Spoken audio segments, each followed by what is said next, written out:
Nous allons parler de l'attaque des titans. Et oui, des géants tout nus qui bouffent des humains. Et qui même parfois font du catch. He's on the top rope. Heads up. Went for the moonsault. Rolled out of the way. Orton playing possum maybe. I don't know. Got out of the way.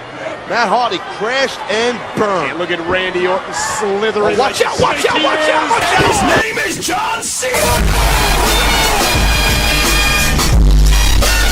Tan, tan, tan, tan, tan, tan, tan, tan, tan. J'ai grave aimé cette scène. Eren, il est vraiment chaud. Il est devenu vraiment chaud. Hein. Bon, pour ceux qui ne comprennent pas, il faut suivre. Hein. Il faut suivre l'animé. Bon, petite précision, je vais parler plus de l'animé. J'ai pas vraiment lu le manga. D'habitude, c'est plus les animés que je regarde, donc c'est plus sur ça qu'on va se concentrer. Sur côté ou pas, cessons d'être... Soyons plutôt... Vous êtes fan de culture populaire, que ce soit les bandes dessinées, les mangas, les animés, les jeux vidéo, vous aimez les nouvelles technologies? Alors bienvenue sur Pure World. Nous traitons ici de toutes ces thématiques avec une approche culturelle africaine. Vous êtes curieux de connaître cette approche, de savoir ce qu'est ce paradigme? Eh bien, suivez-moi et surtout, abonnez-vous. Mais d'où lui vient cette idée barrée? L'auteur Hajime Isayama, on se dit mais il a des soucis là. Comment est-ce que tu peux penser à ce genre de choses-là comme scénario? Mais bon, avec les interviews, on comprend mieux pour quelles raisons. Apparemment, il aurait grandi dans un endroit reculé du Japon, totalement isolé, où il ne voyait que des grandes montagnes devant lui. Et il avait l'air d'être impuissant devant des mastodontes, on peut dire. Donc, ce qui fait qu'il faisait des rêves, des cauchemars dans lesquels il se faisait attaquer par des géants. Donc, en gros, son œuvre reflète bien ses cauchemars d'enfance. Et franchement, l'adaptation est vraiment bien réussie. Puisque là, on va parler de l'animé. Le manga en lui-même, je ne l'ai pas lu. Moi, je suis beaucoup plus animé. Ça m'arrive aussi de lire parfois des mangas. Surtout généralement quand les œuvres animées, c'est pas trop ça. C'est un peu comme avec l'Afro Samouraï où je trouvais la fin bizarre. J'ai été voir en manga, vraiment, bon, la fin est beaucoup plus cohérente. Bon, bref, là, on parle de l'attaque des titans. Donc, dès le début, déjà, ça annonce la couleur. Il y a des géants tout nus, effrayants, qui bouffent des humains. Et en plus de ça, on explique qu'ils n'ont pas d'appareil digestif. Ils n'ont pas besoin de bouffer des humains pour pouvoir survivre. Donc là, déjà, ça annonce la couleur.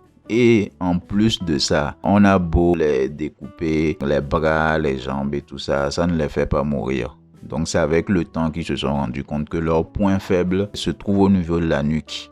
Et c'est là que tu vois l'ingéniosité des humains. Que peu importe la situation, peu importe tous les obstacles qu'ils ont devant eux, même s'ils sont colossaux, ils trouvent toujours des solutions. Et là, tu vois les appareils qu'ils utilisent pour pouvoir se déplacer.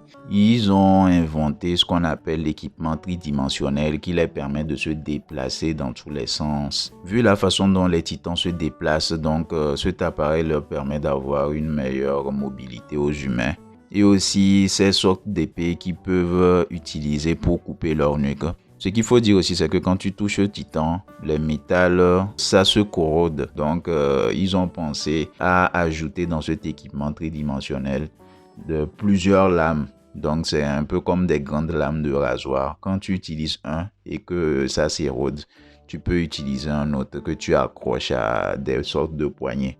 Non, mais vraiment, tout ça là, c'est bien pensé. Et l'auteur, il est tellement perfectionniste qu'il est allé voir un ingénieur pour qu'il le fasse cet appareil-là. Donc apparemment, dans la réalité, c'est possible. C'est possible de faire ça. Et franchement, c'est là que tu te rends compte que ce gars, vraiment, il a pensé à tout.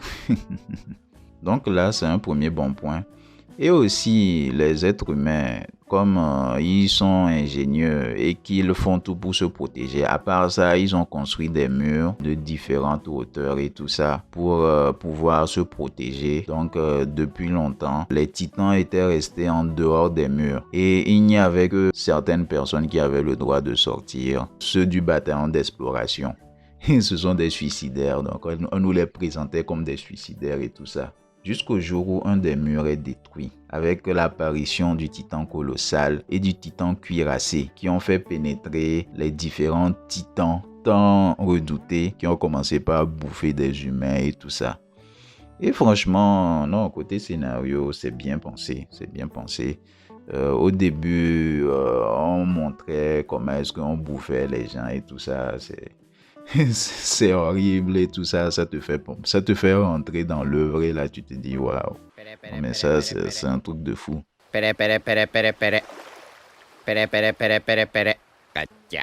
Ah oui, c'est le moment du placement de produit. Cette vidéo a été sponsorisée par moi-même. Là, je vais vous parler de ma boutique Gumroad, sur laquelle je mets les différents produits que j'ai. Donc, vous pouvez aller voir. Il y a plusieurs choses qui sont gratuites, telles que mon précédent jeu vidéo que vous pouvez jouer gratuitement sur Android. Il y a aussi mon nouveau jeu qui est en précommande. Je vous invite à voir aussi la présentation. Donc, tous les liens sont dans la description. Comme vous le voyez, il y a aussi des modèles 3D, il y a des figurines, donc je vous invite à aller jeter un coup d'œil. Et s'il y a quelque chose d'autre qui vous intéresse, que j'ai pas dans la boutique, vous pouvez me faire des suggestions. Voilà. Et avec les péripéties et tout ça, tu te rends compte que le scénario est beaucoup plus complexe. Il y a plein de thématiques qui sont abordées. Et là, tu te dis, non mais vraiment, ça c'est quelque chose de profond. Et franchement, ce genre d'œuvre avec autant de profondeur, c'est ce qui me plaît. C'est tout à fait normal que je commence par aimer l'Attaque des Titans. Et en plus de ça, dans l'animé, à part ça, il y a la musique, les génériques de début, de fin et tout ça qui franchement te mettaient dans l'ambiance, qui étaient originaux et qui faisaient partie de l'ADN. Bon, qui font toujours partie de l'ADN de l'Attaque des Titans. Et franchement, c'est magnifique. Donc, en gros, côté scénario, franchement, rien à dire. En plus, avec les foreshadowing dans les autres saisons, tu te rends compte que des choses qui s'étaient passées, qui avaient l'air anodins, en réalité sont importants ou du moins ont une explication logique. Tu comprends mieux pour quelles raisons ça s'était passé. Pour ceux qui ont suivi comprendront avec l'histoire de Marco, par exemple, et avec le père d'Eren et tout ça. Et en plus, plein d'événements qui se sont passés après. On t'explique que tel truc qu'il y avait eu là, ce n'était pas pour rien en fait. Et là, tu te dis, waouh, mais quel génie. Donc, bon point pour le scénario, ça c'est un. Pour l'animation a été faite par 8 studios. Et franchement, non, ils sont forts. Ils sont forts. Donc, j'ai été me renseigner par rapport à eux. J'ai vu que c'est un petit studio et ce sont des anciens de différents studios qui étaient très ambitieux, qui se sont rassemblés, qui ont créé 8 studios. Ils se sont donnés à fond et franchement, ça donne un résultat de malade. Avec le déplacement des équipements tridimensionnels, déjà l'animation de ça, quand tu t'y connais un peu en matière d'animation, tu te dis mais franchement, ça c'est beaucoup de travail. Surtout que ces parties ne les faisaient pas en 3D. La 3D, il l'avait utilisé pour le titan colossal. Bon, le titan colossal, lui, il n'a pas grand chose quoi. Il n'a pas grand chose à faire à part se déplacer et tout ça. Donc pour lui, on s'en fout un peu, même s'il y avait des gens qui rageaient. Avec le changement de studio, le studio Mappa maintenant, les gens se plaignent encore plus parce qu'ils utilisent beaucoup la 3D. Ils utilisent beaucoup plus ça. Donc bon, ça c'est une autre histoire. De toute façon, il y aura toujours des gens pour rager. Pour l'animation, tant que l'animation respecte un minimum l'œuvre et arrive à nous transmettre des émotions, à de bonnes mises en scène, là, franchement, il n'y a pas grand-chose à dire. Et en particulier, dans la saison 3, le combat entre Levi et Kenny, waouh, Non mais franchement, ça a pris beaucoup de mois. Juste cette scène, une scène de 1 minute et quelques, ou bien 2 minutes, quelque chose comme ça. Pour ceux qui ont suivi, ils doivent savoir de quelle scène il s'agit. C'est un truc de fou, quoi. Quand j'ai vu ça, j'ai dit, mince. Tu vois qu'il y a beaucoup d'efforts qui ont été mis dedans et ça donne un résultat vraiment magnifique, quoi. Donc, un point pour l'animation avec 8 studios. Avec Mappa aussi, dans la saison 4, ils ont fait plutôt du bon travail, hein, parce que ils n'avaient pas beaucoup de temps comparé à 8 studios. Ils ont dû faire ça rapidement. Avec le résultat qu'on voit, on comprend qu'ils ont vraiment du savoir-faire. Ils ont réussi à jongler. Ils ont réussi à sortir de bonnes mises en scène. Donc, franchement, c'est top, quoi. C'est top. Bon, maintenant parlons un peu du négatif. On ne va pas parler de ça qu'en bien. Des fois, il faut faire un peu de critique négative, hein. Donc, bon, moi qui cherche la logique dans tout, il y a des trucs que je trouve bizarres. Donc, en gros, avec le temps, on se rend compte que les titans, bon, au début, il n'y avait pas de problème. On voyait des titans dans la nature et tout ça, donc tranquille, quoi. Avec le temps, on se rend tous compte que ce sont des humains qui se transforment en titans. Déjà, la façon dont ils se transforment en titans, une blessure dans la main, et ça les fait se transformer d'un seul coup. Bon, de façon logique, franchement, on va pas se tromper, hein, mais c'est quoi ce délire? Ça vient d'où? C'est quoi? Les humains, ils gonflent? Ou bien, bon, j'ai vu, il y a la matière qui se forme autour d'eux, mais cette matière, elle apparaît d'où? Hein, avec un peu de physique, on se rend compte que non, c'est pas normal, quoi. C'est quoi? Cette matière est créée à partir de quoi? Au fait, j'ai toujours en tête l'histoire, le truc de l'échange équivalent, quoi, dans Full Metal Alchemist. Du genre, quand tu veux quelque chose, il faudrait donner en échange quelque chose d'équivalent. Alors, qu'est-ce qu'il y a d'équivalent dans ça pour donner des trucs aussi énormes? Surtout quand tu vois la taille des reines, quand ils se transforment en temps après, ça vient d'où? Et en plus de ça, dans la dernière saison, il s'est transformé plusieurs fois de suite. C'est quoi le délire? Qu'est-ce qui fait que il peut se transformer autant de fois? Toute cette matière-là, c'est créé à partir d'où?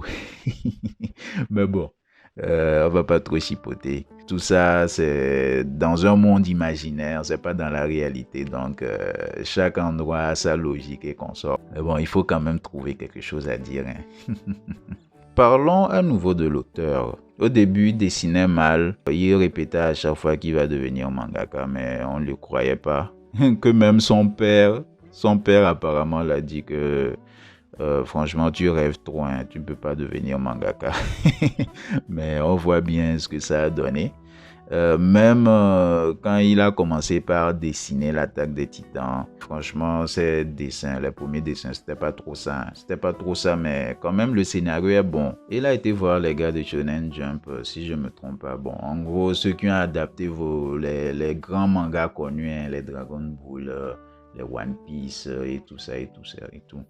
Et ils ont dit oui, c'est pas mal, mais il faudrait qu'ils changent de scénario. Le gars dit niet, on ne change pas de scénario, c'est mon idée, donc vous allez l'accepter ou pas. C'est ça qui m'a plu, il ne s'est pas laissé faire, quoi, il ne s'est pas laissé démonter. Et il n'y avait pas que les gars du Jump, il allait ailleurs. Et c'est Kodansha, je pense. Il est allé chez Kodansha et eux, ils l'ont accepté. Voilà ce que ça donne. Et en plus, il a tenu à avoir une certaine liberté. Il a tenu à adapter tout ça. Il a donné ses conditions. C'est ce qu'il faut, quoi, dans la vie. C'est ce qu'il faut. Quand tu sais ce que tu vaux et que tu ne te vends pas moins cher, les gens se plient à ça, quoi. Et les gens le comprennent. Donc pour résumer, l'attaque des Titans est une œuvre bien ficelée. Le scénario a été bien pensé. L'animation est bonne. Ça traduit bien le scénario et c'est tellement bon que ça crée la hype.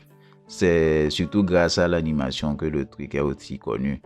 Et je dirais même, c'est souvent ça qui est dommage. C'est souvent pour ça que des œuvres sont surcotées. Du genre, tu vois des trucs avec de super animations et tout, mais avec un scénario vide ou qui ne dit rien d'intéressant. Tu vois juste des combats. Et tu vois, il y a des gens qui disent « Waouh, c'est magnifique, c'est un truc de ouf ». Bon, bref, de super animations ne veut pas dire que l'œuvre dans l'ensemble est magnifique. Dans ce cas, c'est une œuvre avec des thématiques profondes. j'ai appris tellement de choses et avec plein de références.